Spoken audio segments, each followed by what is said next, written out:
नहमदुहु नुसल्ली अला रसूलिहिल करीम अम्मा बाद।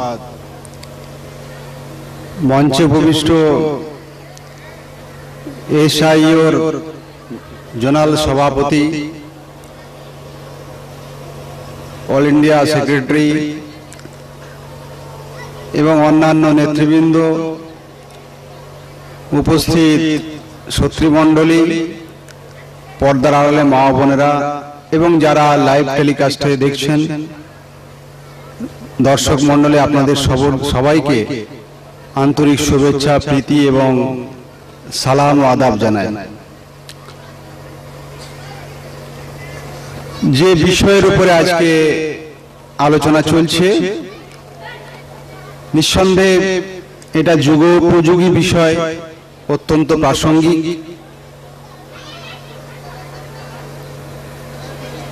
এবং খুবই গুরুত্বপূর্ণ একটা বিষয়ের উপরে আজকে আমাদের আলোচনায় অংশগ্রহণ করতে হয়েছে।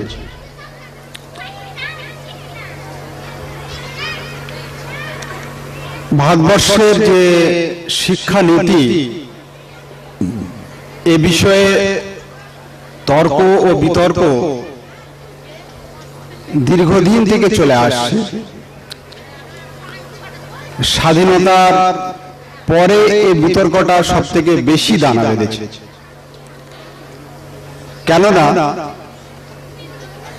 দেশ স্বাধীন হওয়ার পর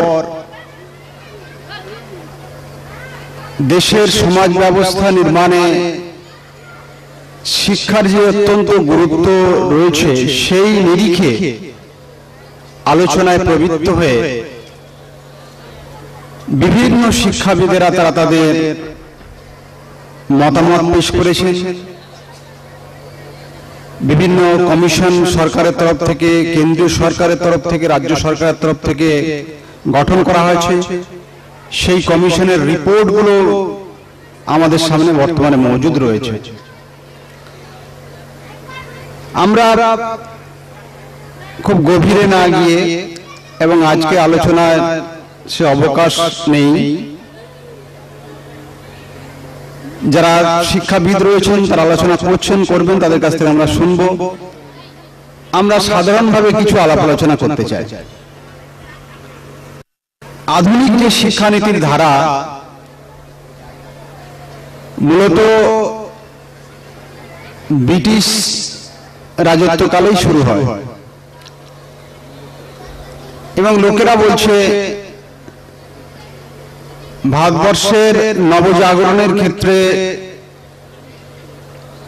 পশ্চিমা শিক্ষানীতি বা ইউরোপের যে এডুকেশন সিস্টেম ব্রিটিশরা যখন এখানে চালু করে, তারপরে এখানে নবজাগরণ শুরু হয়েছে।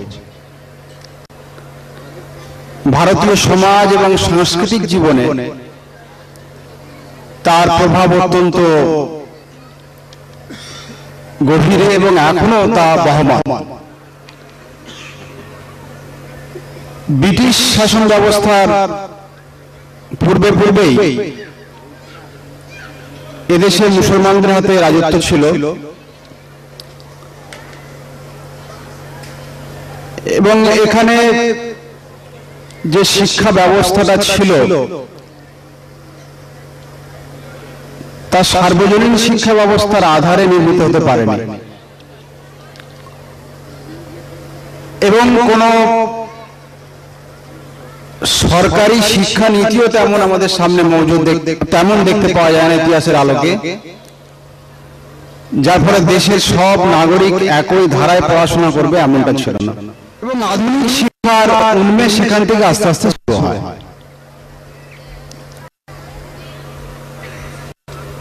স্বভাবতই পশ্চিমা শিক্ষা নীতি এখানে প্রবর্তন করা হয়, কিন্তু তাদের মানে শাসনে যারা ছিলেন তাদের সামনে উদ্দেশ্য ছিল মূলত শিক্ষা সকলের জন্য প্রয়োজনীয় হোক এমনটা নয়, তাদের কেরানি তৈরির জন্য এবং সার্ভেন্টের জন্য অফিসার তৈরির জন্য, শিক্ষক তৈরির জন্য তারা শিক্ষাটাকে সেইভাবে গড়ে তোলেন, ব্যবস্থাটাকে গড়ে তোলেন। লর্ড মেকলে সেই বলেছিলেন যে ভারতবাসীরা তাদের গায়ের রং, কথাবার্তা এইসব থেকে তারা ভারতীয় হবে, কিন্তু চাল চলন, আদব কায়দা, রুচি, সংস্কৃতি এটা ইংরেজদের মতো হবে। এবং সেইভাবেই তারা এদেশের শিক্ষা ব্যবস্থাটাকে গড়ে তুলেছিলেন এবং হয়েছে তাই। ইউরোপের লোকেরা যে জিনিসটাকে ভালো মনে করে, ভারতবর্ষের লোক জিনিসটাকে ভালো মনে করবে।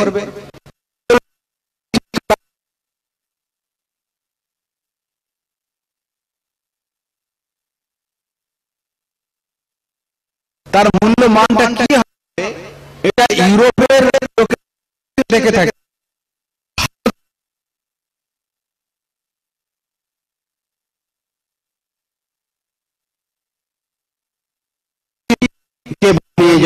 সংস্কৃতিকে ধারণ করে এবং সংস্কৃতি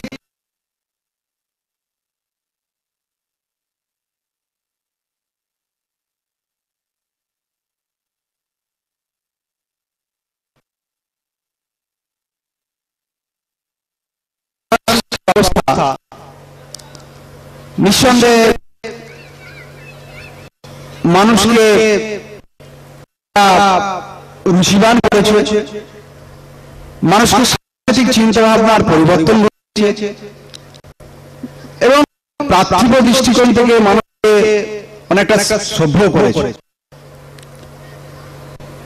বিজ্ঞান এবং প্রযুক্তির দিক থেকে অনেক সাধন হয়েছে, মানুষের জীবনকে স্বাচ্ছন্দ্য করে তোলা হয়েছে বিভিন্ন জ্ঞান, গবেষণা এবং আবিষ্কারের মাধ্যমে, যেটা আজকে আমরা অবলোকন করতে পারছি। এইরকম অবস্থায় ভারতবর্ষ স্বাধীনতা লাভ করলো। স্বাধীনোত্তর ভারতবর্ষে কি ধরনের শিক্ষা ব্যবস্থা প্রবর্তন করা হবে এই আলোচনা শুরু হয় এবং নেহেরু ভারতের প্রধানমন্ত্রী, আবুল কালাম আজাদ শিক্ষামন্ত্রী। নেহেরু বিদেশ থেকে, বিলেত থেকে পড়ে আসা লোক, কেমব্রিজের ছাত্র ছিলেন উনি এবং তার সব কলিগ যারা সহযোগী, যারা ক্যাবিনেটে মন্ত্রী পরিষদে ছিলেন, তারা সব আধুনিক শিক্ষায় শিক্ষিত। সেখানে টোলে পড়ার মহল্লা মৌলভী লোকের ছিল না। আবুল কালামের কথাটা সেকশন ব্যতিক্রম। স্বভাবতই শিক্ষা ব্যবস্থা ইউরোপীয় ঢাঁচায় গড়ে তোলা হলো। যদিও গান্ধীজি, বিবেকানন্দ, আপনার রামকৃষ্ণন এরা শিক্ষা ব্যবস্থার মধ্যে নীতি এবং নৈতিকতার সাযুজ্য এবং তাকে বিশেষভাবে স্থান দেওয়ার কথাটা বারবার বলেছে, এটা খুব গুরুত্ব পায়নি। খুব গুরুত্ব সহকারে শিক্ষা ব্যবস্থার মধ্যে এটাকে ধরে রাখা, ধারণ করা, এই কাজটা কিন্তু হয়। প্রাথমিক স্তরে বাচ্চাদের কাছে কিছু নীতিমূলক সায়েন্সের শিক্ষা দেওয়া হয়। আজকাল যেমন বেসরকারি কেজি স্কুল রাখা হয়, কিন্তু কোন ঠোস, কোন বুনিয়াদী এবং মৌলিকত্বের দাবি এমন ধরনের নীতি নৈতিকতা যার মধ্য দিয়ে মানুষের চরিত্রের, মানুষের সুকুমার বৃত্তিগুলোর উন্মেষ সাধিত হবে, মানুষ চরিত্রবান হবে, মানুষ সৎ হবে, মানুষ হয়ে গড়ে উঠবে, মানুষ চরিত্রবান হবে। এই ধরনের যে নীতি নৈতিক শিক্ষাটাকে শিক্ষা ব্যবস্থার মধ্যে ইন্ট্রোডিউস করা, প্রবর্তন করা, সেটাকে সিলেবাসের মধ্যে রাখা হয় না। এখন প্রাইমারি স্কুলে কিছু মোরাল সায়েন্স, নীতি জ্ঞানের শিক্ষা দেওয়া হয়, তাও সেটা আমি সরকারি ভাবে বলছি না, বেসরকারি ভাবে আছে। যিশু খ্রিস্ট এবং হযরত মুহাম্মদ সাল্লাল্লাহু আলাইহি ওয়াসাল্লামের জীবনের কিছু কিছু খুব সামান্য জিনিসগুলো শেখানো হয়, তাও খুবই একদম তুচ্ছ এবং নগণ্য হিসাবে। যাই হোক, কিন্তু যখন মাধ্যমিকে যাচ্ছে তখন সেখানে পুরোপুরি বস্তুবাদী শিক্ষাটা দেওয়া হয়। ডারউইনের শিক্ষার কথা বলা হচ্ছে, ডারউইনের নীতিগুলোকে, তার থিওরি, তার তত্ত্বগুলোকে সেখানে রাখা হয়েছে। মানুষের স্রষ্টা বলে কেউ নেই, মানুষ ক্রমবিবর্তিত হয়ে বিবর্তন ইভলিউশনের মাধ্যমে মানুষ বাঁদর থেকে এককোষী প্রাণী, তারপর বাঁদর, তারপরে মানুষ হয়েছে। এখানে একটা কন্ট্রাডিকশন, একটা দ্বন্দ্ব এলো। তাহলে শিশু অবস্থায় মা বাবার কোলে ধর্মের কথা শিখেছে, শিশু অবস্থায় কিছু নীতিজ্ঞানের কথা শিখেছে, তাও ধর্মীয় দৃষ্টিকোণকে সামনে রেখে। কিন্তু যখন মাধ্যমিক লেভেলে যাচ্ছে তখন পুরোপুরি একদম উল্টো, আপসাইড ডাউন হয়ে যাচ্ছে।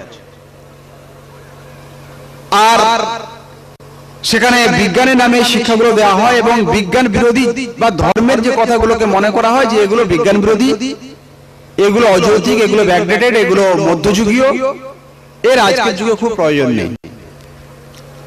এই যে অবস্থা, এর ফলে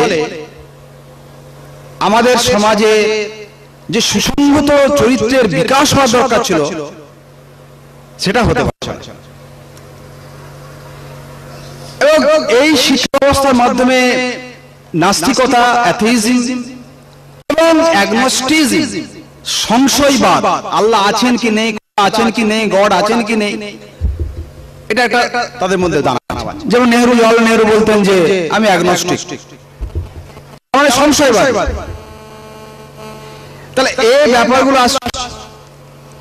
আবার আরো উঁচু দিকে যাওয়া হবে, তখন রাষ্ট্রবিজ্ঞানে, পলিটিক্যাল সায়েন্স, ফিলোসফির ক্ষেত্রে বলুন, ইকোনমিক্সের ক্ষেত্রে বলুন, যাই যেখানে যাবে সেখানে, বা সোশ্যাল সায়েন্সের বিষয়গুলো দেখুন, সেখানে সেকুলার ধ্যান ধারণা দেওয়া আছে, ধর্ম নিরপেক্ষ শিক্ষা ব্যবস্থাকে এখানে প্রথম থেকে স্থান দেওয়া হয়। এবং বলা হচ্ছে সরকারি কোনো স্কুলে ধর্ম শিক্ষা দেওয়া যাবে না। এটা সরকারের তরফ থেকে এটা পুরোপুরি এই সার্কুলার রয়েছে। তাহলে কোন মানে সরকারি এডেড স্কুল বা সরকারের নিজস্ব স্কুল, এতে কোনো ধর্মীয় শিক্ষা দেওয়া যাবে না। কিন্তু এদেশে গান্ধী, বিবেকানন্দ, রাধাকৃষ্ণন তারা কথা বলেন। এখন কোন ধর্মের শিক্ষা দেওয়া হবে না সেটা আলাদা বিষয়। কিন্তু এখানে হচ্ছেটা কি না, পুরোপুরি সেকুলার শিক্ষা, মানে ধর্ম নিরপেক্ষ শিক্ষা ব্যবস্থা। এটা কোথা থেকে এসেছে? এটা ইউরোপ থেকে এসেছে। যা ব্রিটিশরা শুরু করেছিল সেটা আরো উত্তর বেড়েছে এবং 16 কলায় পূর্ণ হয়েছে। এই যে অবস্থা চলছে, তার ফলে আমরা দেখব যে মানুষের নৈতিক চরিত্রে অধঃপতন ঘটেছে। এটা হাতে নাতে আমরা ফল পাচ্ছি, হাতে নাতে ফল পাচ্ছি। আজকে যারা ক্যাবিনেট মন্ত্রী পরিষদে আসছেন এবং সেখান থেকে পঞ্চায়েত পর্যন্ত এবং আইএএস আইপিএস অফিসার থেকে আরম্ভ করে একদম নিচের তলা পর্যন্ত, বিডিও পর্যন্ত, এর মধ্যে খুব সৎ লোক খুব কম পাওয়া যায়। তার বাড়ির কোনো পরিবেশ, বাবা মায়ের বিশেষ ধর্মীয় শিক্ষা, তাদের উত্তরাধিকার চরিত্র যদি থাকে, সে প্রভাব যদি থেকে থাকে, তারা সৎ অফিসার অনেকেই আছেন বিভিন্ন সম্প্রদায়ের মানুষের মধ্যে পাওয়া যাবে। কিন্তু ম্যাক্সিমামের অবস্থায় যা দিন দিন আরো বাড়ছে, ভয় দান করছে, তাহলে তারা সব খারাপ এবং দুর্নীতিগ্রস্ত। এটা আর বুঝিয়ে বলার দরকার নেই।